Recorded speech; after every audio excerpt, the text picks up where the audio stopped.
Hey everyone, Joe here from ActionX. Welcome to What's on the Tuber. Welcome back. If this is your 11th Walker Season 3 episode review, hope you're doing well. Hope you're staying safe out there in the big old world today. Today, we are back. Walker is back. It's been a long 3 weeks since we last were on the air. It felt like a very long one. Rookie was only off for 2 weeks. Walker was off for 3 weeks. So it felt for me considerably longer. And, you know, obviously I kind of forgot some certain things because the thing is with me is that my attention span is very, limited. Like I tend to not remember that much information until the time comes. But today we are back, we're back in the world of Walker. It's been a little bit of time and, now we're ready to kicking off. We're still not in the clear of how many episodes this season's going to get. I know at least 16 is what I'm hearing, but I don't know what the final order is going to be. Because again, the current CW is, it's 13 episodes for first and final seasons. Anything beyond that is just like, traditional. So it's very uncertain what to say, what is going to be the episode cap for this season. So I'm not really sure how much longer they're going to play at this story. But this episode was very crucial in terms of, getting everything more progressive and getting to like even more interesting turns, and it makes me excited to see where they're going to go with this, and what the overall end game is going to be for this season. So I definitely like this episode for doing that. But for overall speaking, yeah, I'm still very much figuring out like how are they going to really wrap up this story. What is the big twist and turn? Because like, I have a feeling what it's going to be, but it's it's going to be a matter of why and how. That's basically it. But overall for this week's episode, I really enjoyed it a lot. It definitely kept me on my toes a little bit more often than not, and I cannot wait to see where things are going to progress when we kick into high gear next go around. So with that being said, let's go for the Butcher recap and talk about this week's episode of Walker.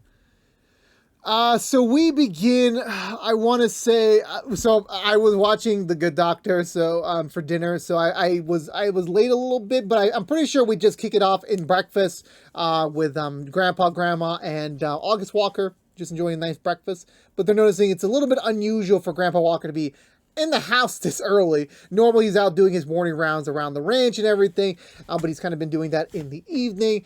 Even Grandma Walker's noticing that, like, yeah, you've been doing a lot of your activities in the evening, and he kept saying like, oh, it's just cooler at night, which it is. In Texas, it very much is cooler at night, but she doesn't buy it. She just believes that he's just trying to like make some distance between Liam and Stella because of their gun wholeness. Trying to start up this horse rescue area, and that he's still not really fully signed off on the idea, but obviously they're already doing it on his ranch, so he kind of really doesn't have a choice in the matter, to be honest with you. So he's just kind of living with it in the moment right now. So then we cut back over to Trey, who is still recovering from not having a job, not having like a position of like what to do. And again, it was so sudden, like all of a sudden, like he had this new goal in life and everything was set in stone. And then all of a sudden, oh, he's just immediately fired, which is, wow. Well, that kind of came out of nowhere. This is exactly what I don't post anything about jobs online until like after the first or second year. Cause like there just is no guarantee. There really isn't. Cassie's there to kind of cheer him up a little bit, kind of like, give him a little bit of motivation of like, hey, you're still going to get it out there. And he's like, you know what? For the first time before I enlisted, this is the first time I'm actually just cruising. I just don't know what I'm going to do, and that's totally fine. There are a couple leads, but like normally I'm just going to chill for a while. And, Cassie's like, you know what? If you need us, we're still here. We're still bros. We're still amigos. We're still going to be there for you. So she heads off all, Trey begins his newfound jobless life. We're back at the station. Cordell's doing some private research about everything that he learned from the last episode, trying to keep Cassie out of the wind for now, trying to like keep her at arm's length a little bit with her safety. However, she doesn't really. It doesn't take her that long to deduce what's going on, and he tells her like, yeah, I understand why you were trying to keep me out of this, but like I eventually thought you would loop me in earlier than that, but. Yeah, but Cordell's still stumped on like, his last remaining, kind unit member still being alive, and having these accusations of like they're being targeted specifically. These are now randomized, and he's still having a little bit of trouble believing that, because like the adrenaline of like the rush of just everything that happened in the last set of episodes made Cordell probably like more believable. Like, yeah, you're right, we should really pursue this. But now that like kind of the excitement's worn off, the stress is over. It's kind of like still stressed, but like not under a pressing time clock anymore. It's just kind of like cruising along again. He's debating like, is that even true? Maybe he's just not right in the head, and he's just making these tall tales, and maybe we're looking into like nothing. But it doesn't hurt to like still do a little bit of digging just to make sure, because again, there's still some things that are left unanswered. So it does make sense for them to still continue pursuing this. So one of their options is to go to the widow wife of one of his fallen compatriots, see if they can dig up something about his post-army life, to see if anything kind of sticks out that they can follow up on. Meanwhile, in terms of the other side plots this week, there really isn't that much. James is kind of like still trying to ease off, because again, he's been like really much of a dick the last few episodes. So he's like kind of like trying to cool off a little bit. His ex-wife, but now girlfriend, comes to pay him a visit, saying she's got news for him, and that they should just take the day, just work at home, and just relax and just spend some time together. So they do so, and it's pretty relaxing, to say the least, that they're at that stage. And I completely forgot they were dating. This isn't something that like is reminded every episode, so I keep forgetting that they are still dating. Like, they're trying to have a second go at a relationship, and this time try to do things better, which is working. And she drops the news that like, yeah, she's gonna move closer. Like, originally when they divorced, she moved away to a new job. Now she's got a new job offer that's right here in Austin.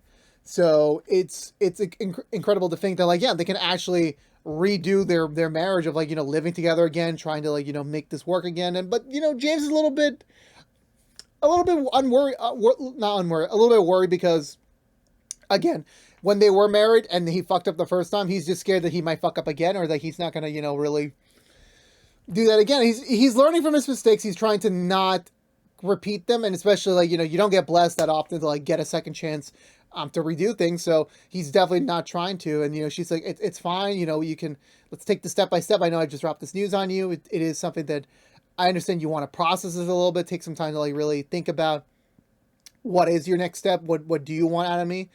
And he thinks about it, like, yeah, he definitely does want to consider pursuing a full term, let's live together again, and like let's try and do this co-living thing again, this time on the right foot, which is great to see, because again, we haven't seen James happy in weeks. We really have not. So like, to finally see him smiling and being happy is just great to see.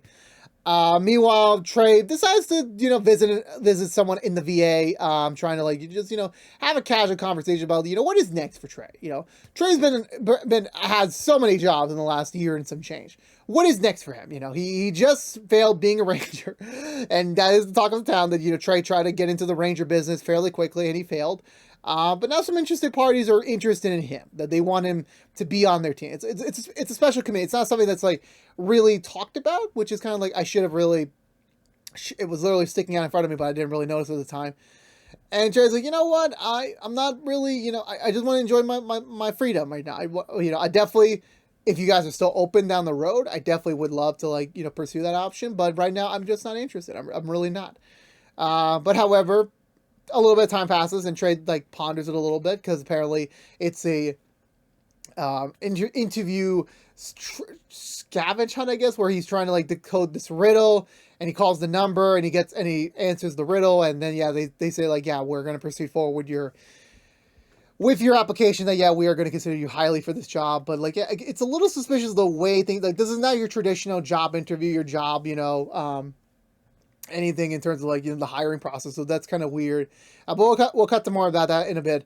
Meanwhile, across, Stella and Liam are bonding more. They're trying to get this horse reservation off the ground. They're really trying to like boost the popularity, boost the donations, because again, this is all non for profit. They're all trying to like this is not a business. It's just trying to help out as much as they can. So they gotta get attention going. But things are going well with them. Obviously, of course, Grandpa Walker being a little bit distant, but he does reach out to Liam and say, yeah, no, it's just, again, this is all so new to me. This isn't how things are normally are, and but he still thinks that this is, could be a larger picture, not just him. That the next generation has to make their stamp as well. And he's again slowly understanding, but he is a cranky grandpa, so it'll take some time before he actually fully accepts it. But that is neither there or there, to be honest with you. But it's so they're slowly getting there to that point of he's understanding them a little bit more. So back to the big case where Cordell and Cassie are back in his spare room in his house, looking at the notes, trying to figure out what is the real connection between the deaths and were they really murdered and everything. And still, again, things aren't really clicking in stone for them. They're not. It's not an obvious puzzle piece. They only have certain information and then secondhand information that they're getting. So it really is not something that they're really being. It's not something that they're noticing, to be honest with you. But eventually, Walker decides, let's hit up the wife I mentioned before that's still alive. She's nearby, so they go up to visit her, and they had a very traditional relationship. And we got a flashback beforehand during that scene where Cordell and his team were on a mission. However, they got into an accident. They all survived, but however, one of them got massive hearing damage. So in about 20 years, that he's going to lose all of his hearing. He's going to be fully deaf. So picking things up where that left off in the present, we're he was suffering a lot for his hearing loss, but he tried to do the best he could with living. He did take up some contract work then and there to make some money, but at the end he just died without warning or reason. But even that alone, it's Cordell's starting to realize something is wrong and something is off, and they're theorizing maybe the contract works with Gray Flag. That could be a theory, but they don't have really anything concrete right now, so they decide to go back to Tommy and do one more check and see if they can find out anything more about that they're missing. But by the time they get back to his off limits household, they find blood on the ground. They run back into the house. He's been stabbed multiple times. He's bleeding out. It's already too late. He's about to die. But they're trying to save him, trying to keep him alive so they can find out more about what's going on. But he's no, this is okay. This is time. I'm ready to go. So he passes, but however, since the blood is still pretty fresh, these injuries are still pretty fresh, they theorize the guy who killed him is probably nearby. Cassie does spot the murderer. She pursues him in a car chase. It's going for a little bit long, and then eventually she manages to push him over to the side of the road, killing him as well. And again, I'm just thinking to myself, this entire secret investigation was so much better before Cassie got involved, because now you got dead bodies everywhere. There's no hiding the fact, and you got your fingerprints, you got your tire marks over the place. It's over. This secret operation is over. So Cassie laments the fact that the guy's dead. They're not able to get any information out of him. She does walk over to the back of the broken car and finds a file on the floor with Tommy's information that has the Gray Flag logo, indicating that he was a Gray Flag member at some point. So that kind of continues to close off the lead that something more is going on here that they don't know about. Walker eventually regroups with her, saying that he's dead officially. They're both dead. So now they're just trying to figure out what is the next move. There's much more indication and a definite fact that yes, Gray Flag was targeting Walker's old unit, but however, Walker is the last member left, which makes him the next target. So at some point they will go after him to kill him. How or when, we don't know. And considering the fact that they have two dead bodies, Cordell's now apparently is now targeted for murder again. They gotta loop in James right now. They really do. And the way they shot this ending scene, where I was thinking, is James the secret villain after all? It's is he the one organizing behind Gray Flag? And I'm just thinking to myself, that would be the biggest twist since the Hydra twist in Agents of S.H.I.E.L.D., which I know was related to the movies, but it still counts. But no, he meets up with Trey, of all people. It turns out this entire firing thing was a ruse. This was all planned to get Trey in undercover, because apparently the people that Trey's trying to audition for is Gray Flag. But they don't know he knows that they're Gray Flag, and obviously he's knowing that they don't know that he's trying to infiltrate them. I'm pretty sure this is all in a coup to take them down for good, or trying to say Cordell. I'm not entirely sure what the final plan is, the final reason is for, but of course Cordell's probably in the midst of it. So he's in. He's going to go for a couple more trials to get in there, but they're closing in. He has us in. It sucks that in the moment they have to keep their distance from each other. They have to keep their distance from Walker and Cassie for now, because to like, you know, sell the story that he is isolated, he is alone from them. It's tough. And again, this is undercover work. It's very tricky. This is also something that he has not really done before. So at any point, this can easily go far out. So there's a lot on the line here, but, you know, hopefully they have faith that this will go through, that this will go off without a hitch. And then, yeah, Trey leaves to go back to his own way to continue on the trials. And while James, again, is a worry word where, like, yeah, he just literally sent a friend of his into, like, you know, dangerous territory. Like, there is no pullout. There is no backup. That, you know, if he gets caught, that's it. That's game over. So this is a very tricky game, but, you know, will Trey succeed or not? We don't know. We'll find out next week. And because that was it for this week's episode of Walker. So I feel like the ending really expedited. I feel like we're going to be going into the last stage of the season next week. Even though we still have at least 5 episodes to go, we are definitely hitting the end point. That there's going to be more to come. And what I'm really excited about is to see, you know, how Trey's going to infiltrate things, how Walker and Cassie are going to react to the whole news of everything, like, you know, this entire secret operation thing, to be honest with you. All the other subplots are like, yeah, I completely forgot about the horse preservation area. I really forgot about that subplot for a bit. It doesn't seem like it is the most concrete storyline. I understand it's you know, Liam's storyline for the season, trying to get him to have purpose with the Walkers again, but, like, I don't know, man. Like, so far I'm not really feeling that storyline right now. It comes and goes when it comes to, like, the development or, like, the advancements of that story. For me, it just doesn't seem as solid as last season, to be honest with you. As of right now, I could be wrong by the end, but right now it just seems like all the morals and ships are on this Gray Flag storyline, which obviously does make sense with it being the primary storyline this season.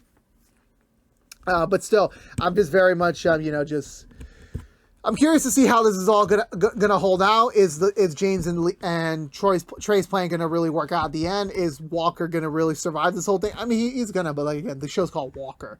You know, there's like 6 other Walkers you could probably make the protagonist for. So that's all to say, Lee. But also, where the frack is Jerry? She's been gone for half the season. What is she doing? I don't know. I really don't know. Like, the last thing she left, like, oh, she's going to research something about Hoyt. I'm like, well, what the heck is it? Is it going to be a Canadian independent? Like, I still don't know. She's been gone for, like, since last year. It's like, it's crazy. It really is. I'm like, I want to know already. You know, I don't think she's going to come back next week, but, like, she better come back soon. I need to know. This is getting, you know, a little bit imperative in my state, but, anywho, we'll see how it all goes. But for right now, I'm giving this episode 1.5 thumbs up. I really enjoyed it. The Great Fact storyline, obviously, big progression there. The horse preservation storyline, not doing so much for me, to be honest with you.